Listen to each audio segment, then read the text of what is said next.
ઔદ્યોગિક નગરી અંકલેશ્વરના જીઆઈડીસી પોલીસ મથકની હદમાં વધી રહેલ વાહન ચોરીની ઘટનાઓ વચ્ચે પોલીસે એક મોટી સફળતા મેળવી હતી। ગત તારીખ 24ના રોજ જીઆઈડીસી વિસ્તારમાંથી એક બાઇકની ચોરી થઈ હોવાની ફરિયાદ નોંધાઈ હતી, જેને પગલે જીઆઈડીસી પોલીસે ગુનો નોંધી સઘન તપાસ હાથ ધરી હતી।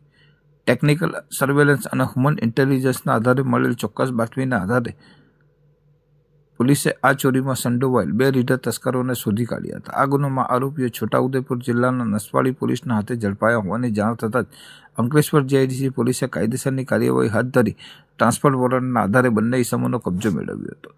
ઝડપાયેલા આરોપીઓમાં બોટાદના ગઢડાનો વતની શૈલેષ ઉર્ફે કાળિયો જીવરાજ ડાભી અને છોટાઉદેપુરના નસવાડીનો નરેશ શંકર નાયક હોવાનું બહાર આવ્યું છે। પોલીસે આ બંને આરોપીઓની ધરપકડ કરી અંકલેશ્વર લાવી તેમને સ્થાનિક કોર્ટમાં રજૂ કર્યા હતા। પોલીસ દ્વારા આરોપીઓની ઊંડાણપૂર્વક પૂછપરછ કરવામાં અને અન્ય કેટલીક વાહન ચોરીઓમાં તેમની સંડોવણી છે કે કેમ તે જાણવા માટે રિમાન્ડની માંગણી કરવામાં આવી હતી, જેને ગ્રાહ્ય રાખી કોર્ટે આરોપીઓને રિમાન્ડ મંજૂર કર્યા છે। હાલમાં પોલીસ આ બંને તસ્કરોની આકરી પૂછપરછ કરી રહી છે, જેમાં અંકલેશ્વર અને આસપાસના વિસ્તારોમાંથી થયેલ અન્ય ચોરીઓના